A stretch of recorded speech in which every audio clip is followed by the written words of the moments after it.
இல்லாம போயிடும். இந்த காத்துல எல்லாம் வர மாதிரி தெரியும். ஆனா பைபிள் வசனத்தில் சொல்லப்பட்டிருக்கு, ரத்தம் ஜலம் ஆவி மூணும் பற்றி சாட்சி சொல்லுவோம். இவங்க விசுவாசிச்சாங்க, ஞானஸ்தானம் எடுத்தாங்க அப்படின்னு சொல்லி சாட்சி சொல்லுவோம்.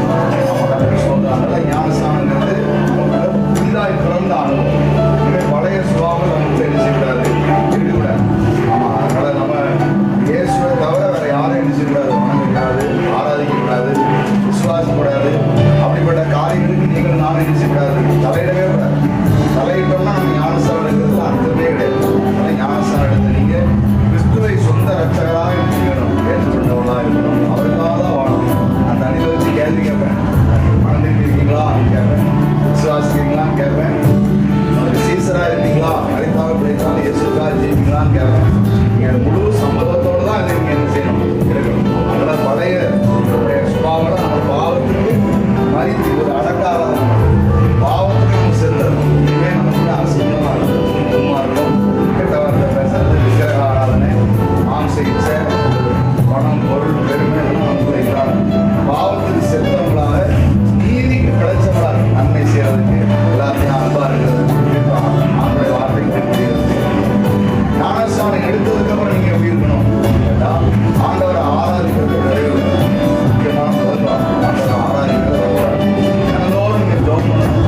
தனிப்பட்டதில் நல்ல பைபிள் வாசிக்கணும். ஆண்டவரை தேர்தல் நீங்க என்ன செய்யக்கூடாது, பைபிளை போட்டுருக்கு. ஞானஸ்தானம் எடுத்தவங்க அப்போஸ்தலருடைய உபதேசம் ராபோஜன ஆராதனையில் எப்படி இருக்கணும், உறுதியாக உறுதியாய் தெரிஞ்சிருந்தாங்க. அந்த அனுபவம் நமக்குள்ளே என்ன செய்யணும் இருந்தால் ஆண்டவர் சொல்லுகிறார், ஜீவன் இடத்தை நான் உங்களுக்கு என்ன செய்வேன், தருவேன், நித்திய ஜீவன் உங்களுக்கு தருவேன். உயிரோடு வந்து விசுவாசிக்கிற நாம மறிப்பதே இல்லை. ஒருவேளை ஆண்டவர் நீங்கள் மரணத்தை வச்சாலும் மறித்தாலும் அவர் பிழைப்பாருன்னு வேணும். ஆனால் ஜலத்தினாலும் ஆவினாலும் பரவாயிட்டால் நம்ம ராஜ்யத்துக்கு பரலோகத்துக்கு போகவே முடியாது. ஆனால் ஞானஸ்தானம் எடுத்த பிள்ளைகளுடைய பெயர் ஜீவ புஸ்தகத்தில் எழுதப்படும். பரலோக ராஜ்யத்துக்கு போகிறதுனால அவங்களுக்கு இந்த ஆசீர்வாதம் உண்டு. ஆனால் நீங்கள் அதை கேட்டிருக்கீங்க. இல்லை யார் சொன்னதுனாலே கட்டாயத்தினால இல்லாமல் நீங்களே மனதார இதை செய்யணும். நீங்கள் செய்யும்போது கண்டிப்பாக ஆண்டவர் உங்களோட பிரியமாக இருப்பார். இனிமேல் நீங்கள் இதுவரைக்கும் கேட்ட சொல்லக்கூட, இதுவரைக்கும் நீங்கள் சுரத்தை கேட்டதோட இது பிரத்யேகமான சுரத்தை சொல்வார். இன்னும் உங்க கூட ஆண்டவர் பேசுவார். உங்கள் மூலமாக அநேக ஆசீர்வாதம் அதெல்லாம் நடக்கும் உங்கள் வாழ்க்கை. ஆனால் நீங்கள் முன்பாதியாக இருக்கிறத தவிர உங்களை பார்க்குறவங்க யாரும் இயேசுவை வேண்டாம்னு சொல்கிற மாதிரி நம்ம வாழ்க்கை இருந்துடவே கூடாது. இருந்தோம்னா மறுபடியும் உங்களோட ஞானஸ்தானம் எடுக்கிறதுக்கு என்ன கிடையாது. பைபிளில் மறுபடியும் அந்த பாவத்தை கலந்துறதுக்கு இடமே கிடையாது. ஒரே ஞானஸ்தானம் சொல்லுவாங்க, இன்னொரு பக்கம் ஞானஸ்தானம் எடுக்கணும் அப்படிலாம் சொல்லுவாங்க. எல்லாம் ஞானஸ்தானம் என்ன செய்யணும், ஒரே ஞானஸ்தானம், ஒரே கருத்து, ஒரே ஞானஸ்தானம். நம்ம தெரிஞ்சு கூடாது. மாறுபட்ட சபையில் நீங்கள் உங்கள் சொந்த வந்தோம் குடும்பம் பக்கம் நீங்கள் அன்பா ஐக்கியமாக இருந்துருக்கீங்க. ஆனால் இனிமே நீங்கள் எங்கே அன்பா ஐக்கியமாக இருக்கணும், சபை பிள்ளைகளோடு நீங்கள் எப்படி இருக்கணும். ஏன்னா எல்லாருமே ஜாதி மதம் எல்லாம் நம்மளாம் வேற வேற உள்ளவங்க. ஆனால் ஒரே ரத்தத்தினால நீங்கள் என்ன செய்யப்பட்டிருக்கோம், கடவுள் இயேசுவின் ரத்தத்தினால அவருடைய பிள்ளையாக மாறணும். நமக்குள்ளே இது அன்பு அறிவு அதிகமாக இருக்கும். நீங்கள் ஆண்டவர் பிரியமாக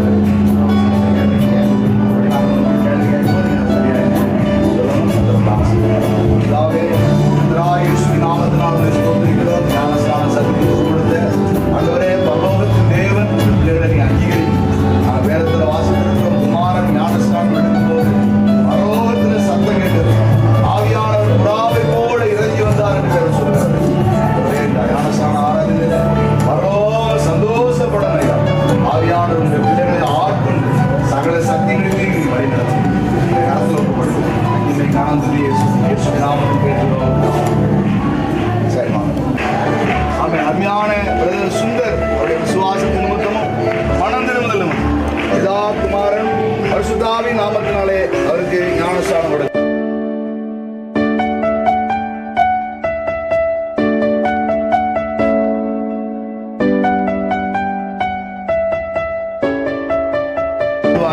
எல்லாரும் கரங்களை தட்டி கத்தரி ஸ்தோத்திரம் பண்ணுவோம்.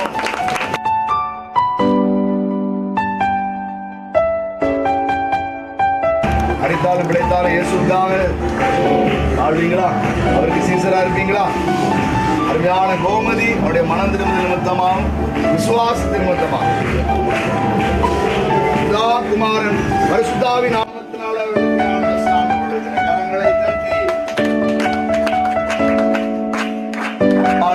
மரிய வினேஸ்வருடைய மனம் திரும்புதல் நிமித்தம் விசுவாச நிமித்தமும் அவளுக்கு பிதா குமாரன் பரிசுத்தாவி நாமத்தினாலே அவர்களுக்கு ஞானஸ்நானம் கொடுக்கிறேன்.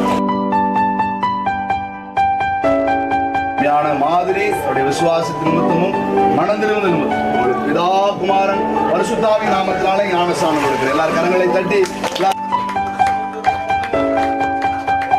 உண்மையான ரீவா அவருடைய மனம் திரும்புதல் நிமித்தமாகும் விசுவாசத்தின் நிமித்தமாகும் பிதா குமாரன் பரிசுத்தாவி நாமத்தினாலே ஞானஸ்நானம்.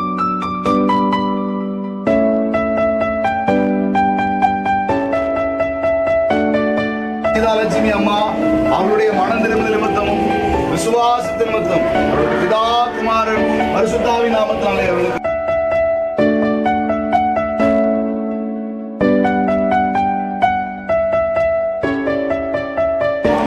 கௌசல்யாவுடைய மனம் திரும்புதல் நிமித்தமாகவும் விசுவாசத்தின் நிமித்தமாகவும் பிதா குமாரன் பரிசுத்தாவி நாமத்தினால் அவர்களுக்கு ஞானஸ்நானம் கொடுக்கிறேன்.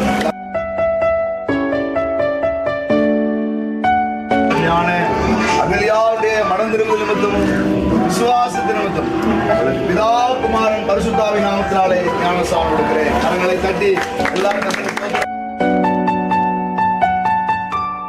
நிமித்தமும் விசுவாசத்தின் நிமித்தம் பிதா குமாரன் பரிசுத்தாவி நாமத்தினாலே அவளுக்கு ஞான